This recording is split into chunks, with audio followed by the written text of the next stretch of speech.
Good morning, good afternoon, and good evening, everybody. Thank you for tuning in to another Supatease video. And I thought that I would do a little bit of a fun one right now, as the date of release for Shadowlands is unforeseen and the pre-patch could be here for a while. So I wanted to make a list of the best 5 PvP specializations currently in the Shadowlands pre-patch. So if you're looking to return to the game and have some fun before we get into the Shadowlands, right now it can be a lot of fun in PvP. These specializations are on top in terms of damage output, performance, and just all around a good time. There might be a couple of surprise ones on here. I can imagine a lot of you are thinking, well, isn't this just going to be exactly the same as the Shadowlands? But it isn't, mostly because essences are in as opposed to covenant abilities, and that's having a bit of a change in terms of the power and momentum of a lot of the specializations. But let's get started here. Coming in the number 5 spot, we are going to have the Marksmanship Hunter. This is one that is also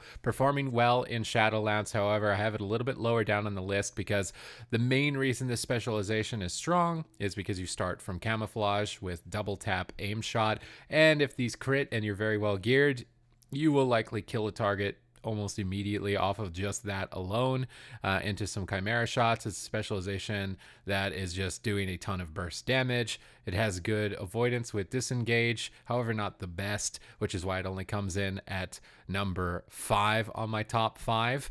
Moving in and forward to number 4, we are going to have the Frost Mage, and this is one that you might be a bit surprised, but maybe not. It's one that I have as a recommended class for Shadowlands, and in PvP at the moment in the pre-patch, the main reason it is so good is because Ice Lance is just doing an absurd amount of damage. You can just basically stand there, just slapping out ice lances with frozen orb down and icy veins, although ice form may look to make a comeback as well in the honor talents. This is a spec that just does a ton of damage, and it still has and maintains the best slows in the game, so a lot of the melee DPS in the game are going to have a hard time connecting to you while you are just basically slapping their face with ice lance.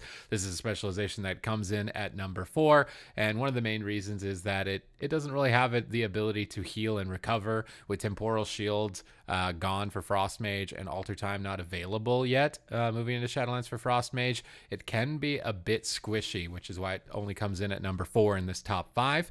Coming in at number 3, Retribution Paladin. Did you expect to see that one there? Well, I mean, I guess all of the crying actually worked. It actually finally worked. One of the main spells that was complained a lot throughout the beta moving into Shadowlands, and now is available in the pre-patch and also likely on the release, is Word of Glory. This is a 3 holy power spender heal, and it didn't really heal for anything for a long time, but now it does. Now it heals for a lot, and by a lot I mean it's basically lay on hands. This thing is busted, unbelievably busted, more busted than the first time I saw it in Cataclysm with Retribution Paladin. This is a spec that will KO a target with Templar's Verdict in the pre-patch, uncontested burst damage, amazing recovery with Word of Glory. This is easily one of the most fun specializations at the moment in terms of its extra utility as well. Specialization that I would even recommend for Shadowlands, but definitely a dominating force in the pre-patch. One of the things, though, that does hold it back and why it only comes in at number 3 is, of course, the same old story. The adage old. They just don't move. They're kind of stuck in one spot. So this is definitely something holding the Retribution Paladin back, which these other 2 specializations that I've got left on the list are not held back by. Coming in at number 2, we're going to see the Elemental Shaman. Now, this is one that is doing a ton of healing with Healing Stream returned baseline to all shamans. It is doing an amazing amount of healing, Earth Shield, and Healing Surge with Swelling Waves. You are basically a restoration shaman with a ton of burst damage with Lava Burst and Stormkeeper. You will just KO targets. You're very durable, and you can escape with Ghost Wolf. Unlike that of the Retribution Paladin, you will still have that mobility. You're doing about, if not more damage than the Frost Mage, with all the benefits of being a hybrid and the benefits of having mobility through Ghost Wolf. Elemental Shaman is just absolutely bonkers when it comes to battlegrounds or arenas. This is a specialization that I absolutely had to put near the top on this list.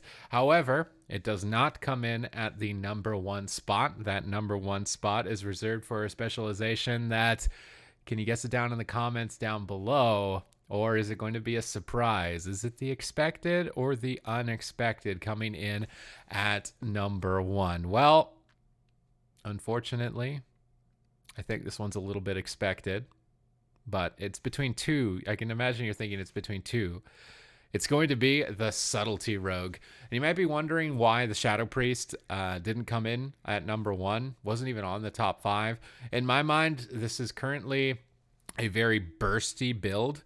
And Shadow Priest, it's okay at burst. It has decent survivability with dispersion and fade. I definitely would still recommend it, but it doesn't have the same type of punch that all of these specializations on the top 5 list had. That's why Shadow Priest didn't make it. Right now in the pre-patch, it's about kill somebody as quickly as possible. Otherwise, they're going to heal themselves to full in like 1 second. So the main goal is just heavy burst damage in the pre-patch. These specializations all met that criteria, but Shadow Priest is still a great specialization if you wanted to pick that up. But Subtlety just came out a little bit ahead. You are going to just absolutely erase people with Shadow Strike. It is doing an absurd amount of damage. This is a spec that was kind of, I think I can fairly say it was kind of dumpstered at the beginning of Battle for Azeroth. It was good for a bit and then got thrown away, tossed to the side and forgotten, but it is back. And it is back with a Fiery Vengeance. This is a specialization that is super fun in all aspects of the game. Being able to sneak around in stealth and recover through talents and healing. You're able to sustain yourself, burst down a target, dip into the shadows. You always have a stun lock. You're a very annoying specialization to actually kill. You can almost always choose your fight and choose your moment and have the upper hand, which is why the Subtlety Rogue comes in at the number 1 best pre-patch PvP specialization here for my top 5. I hope that you enjoyed the video. If you did, please leave the video with a like. Comment down below if you'd like to hear any more about the pre-patch and what I think of it specifically. Again, this was just more or less for fun, getting prepared here for Shadowlands, but I thought you might want this information because the pre-patch is still yet to be determined how long it's going to be here. Who knows? Maybe a month and a half, 2 months. We don't really know. So if you want to just have a lot of fun and some PvP, these are specializations that I think will work in battlegrounds. They're going to work in arenas. They're going to work in duels. They're going to work in all aspects of the game. They fit the criteria. Tons of burst damage, tons of burst healing to recover from all of the burst damage. And yeah, that's going to be my top 5. Thank you very much for watching. If you like the content, please subscribe. Check out my other videos. I've got class recommendations. I've got class tier lists, and that's all going to be linked up here in a moment. Aside from that, I will see you in the next video. Thank you very much for watching.